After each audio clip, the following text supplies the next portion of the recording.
we can name these regions as Indonesia. They legitimate the name of Southeast Asia to confine, Malaysia, Indonesia, Thailand, etc., all this, and they call it Southeast Asia just in 1975. The map of Java that Raffles produced in 1817 presents a Java that is entirely disconnected from Southeast Asia. Hello, thank you for your presentation today. My name is Grace. I'm a student here at UIII, and I'm studying a master's in political science, focusing on international relations. So I'm interested in your book because I've always been interested in migrant labor, and slavery, both in the historical context and the contemporary issues. My background is in history and also law. I'm interested in your process for this book. So I've done a very small amount of historical analysis myself, and the sources that we looked at were mostly Dutch, Portuguese, Chinese, and English. So I think you've looked at sources that were a bit more difficult to find. And I was thinking, since you've had access to these sources that, they're not very easy to come by, you do have to look deeper. And since a large portion of your research has resulted in knowledge about slavery and about movements of migrants, I'm wondering if your next work might consider looking at the history of slavery in the region from this perspective. And as to your process, I'm interested in how you stayed focused throughout it, because you did begin with looking at the origins of a word. Why is this word repeating? And over time, it would be easy, I think, to become distracted and go, oh, well, it relates to this aspect of history or this emergence of a cultural link, between two countries. It's quite fascinating. You could easily be sidetracked. So just as a tip, perhaps for my own research, how did you stay focused? Thank you very much. Thank you, Ibu Nia, Pak Farish, and Pak Zeki for this great discussion. I can see that the book has great terminologies, but since I'm not really familiar with them as of now, but yet I'm very interested in the niche and the topic, I would need this book to just deepen my concepts for the Indian Ocean context, and of course to get the gist of the book. So the first thing that intrigued me is the title of the book. So my question to Dr. Nia is that what made you choose to write The Ocean Remembers? I hope there must be a meaningful meaning to it. Thank you. So yeah, you are asking about the archival sources, right?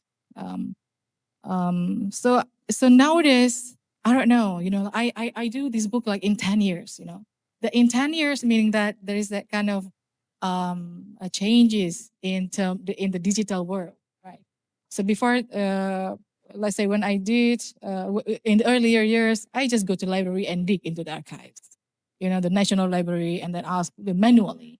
And they have the catalogs, I go through for the catalog, relying on the decades, on the centuries, Usually every archival center is going to have that catalogs. That is your first way on trying to find the migratory patterns. And probably if the cataloging system is good, they're going to put it, they're going to classify it as migration. Otherwise, you're going to have to dwell on the difference of names or the names that you have found somewhere in other scholarship previously. The names of the migrant, for instance.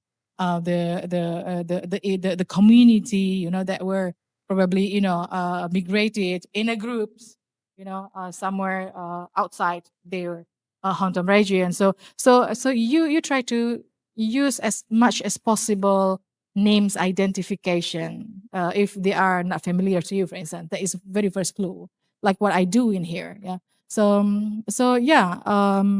The other thing is that there are many digital archives as well, which is easy nowadays to search. Let's say I could give you basically several samples. Yeah, if you do migrant labor market in Australia, for instance, European records, for instance. So I believe that if you go to the ANRI, it is manual. They don't have digital.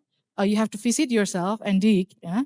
But the other things is they have also digitized version. Archive.org, for instance, loc.us, .co.us. So if you need direct direct names of the website that dwelt thousands of database that where you can immediately go to the direct pages from certain type of periods, then I mean now it's easy to do historical. Yeah. What's not easy probably is to find something that has been missing and not being able to catalog so far. Like for instance, the records from the personal collections. Yeah. When I went to South India, when I went to Pulicat last year, I met one old lady. Yeah, I met one old lady whose husband has been a merchant in Southeast Asia. And her record, that kind of person, that kind of sources, her records will not be able being, you cannot find her records anywhere in digitized version online or in any library.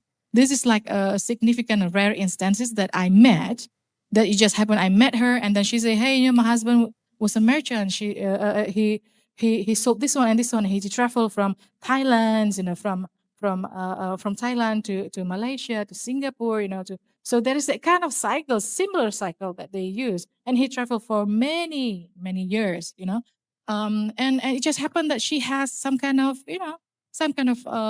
postcard, some kind of old passport, that is not in the current situation, that kind of document that coming from, 1900, 1920s, 1930s.